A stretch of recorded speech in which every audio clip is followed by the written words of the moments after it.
রাত্রে আমরা ভারতের সীমান্তে রয়েছি, কারণ আমরা এই মুহূর্তে গ্রাম থেকে মাইকের আওয়াজ শুনলাম যে ভারতের লোক এখান দিয়ে পুশিং করবে। সেজন্য আমাদের সাধারণ গ্রামবাসী, সাধারণ জনগণ বিজিবির সাথে আমরা আছি, কারণ যেন পুশিং যেন না করতে পারে।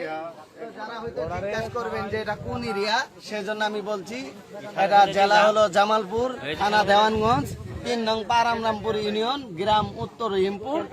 তো এখানে 1080 প্লেয়ার রয়েছে।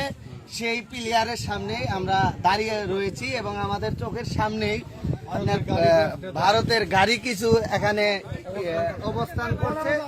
আমাদের সন্দেহ হচ্ছে যে এখানে কিছু ভারতের লোক এখান দিয়ে পুশিং করতে পারে 1080 প্লেয়ার দিয়ে, কারণ এখানে অনেক বিএসএফ এই পলায়নরত অবস্থায় আছে। সেজন্য আমরা বিজিবির সাথে সহায়তা করার জন্য আমাদের যতটুকু সাহস, মন মানসিকতা, আমরা ওই ভারতের বন্দুকের নল দেখে আমরা ভয় পাই না, আমরা কিন্তু সামনেই আছি। রাত 10টা থেকে শুরু করে বর্ডার এলাকায়, বর্ডারের সীমান্ত এলাকায় ভারতের বিএসএফ তারা ভারতীয় লোকজনকে আমাদের বাংলাদেশে পুশিং করার জন্য চেষ্টা করতেছে। আমরা বর্ডার এলাকায় বিভিন্ন গেটের সম্মুখে আমরা যারা এলাকাবাসী আছে আমরা সবাই কঠোরভাবে পদক্ষেপ নিয়েছি।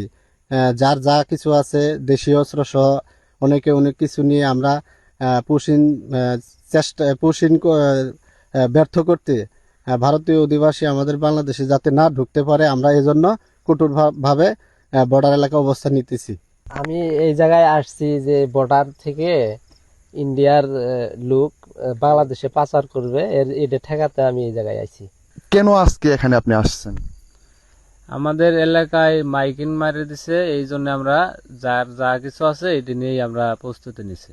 আমরা ভারতের অবৈধ পুশিং ঠেকাতে আমরা আমাদের জামালপুর 35 ব্যাটালিয়নের ঝাউডাঙ্গা বর্ডার এলাকায় আমরা সব গ্রামবাসী মাইকিংয়ের মাধ্যমে সন্ধ্যা রাত থেকে গভীর রাত পর্যন্ত আমরা এখনও মাঠে কাজ করতেছি, যেন ইন্ডিয়ার যে অবৈধ পুশিং আমরা ঠেকাতে পারি, কোনো মতেই যাতে তাদের লোক আমাদের বাংলাদেশে প্রবেশ না করে। এই জন্য আমাদের এলাকাবাসীকে নিয়ে আমাদের গ্রাম পুলিশ, আনসার বাহিনী এবং প্রশাসনের লোকজন সহ আমরা আমাদের ঝাউডাঙ্গা ক্যাম্পের বিজিবি সহ আমরা এখনও বর্ডারে টহল দিচ্ছি।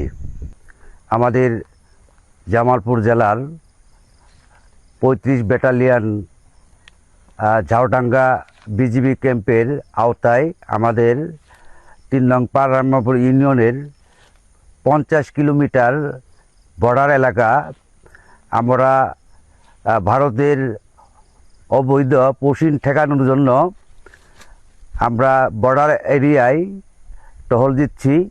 আমাদের সাথে আমাদের গ্রামবাসী, আনসার, চৌকিদার, আমাদের ঝাউডাঙ্গা ক্যাম্পের বিজিবি ভাইয়েরা সবাই মিলে আমরা বর্ডারে অবস্থান করতেছি, যাতে আমাদের দেশে ভারতের অবৈধ পুশিং না করতে পারে।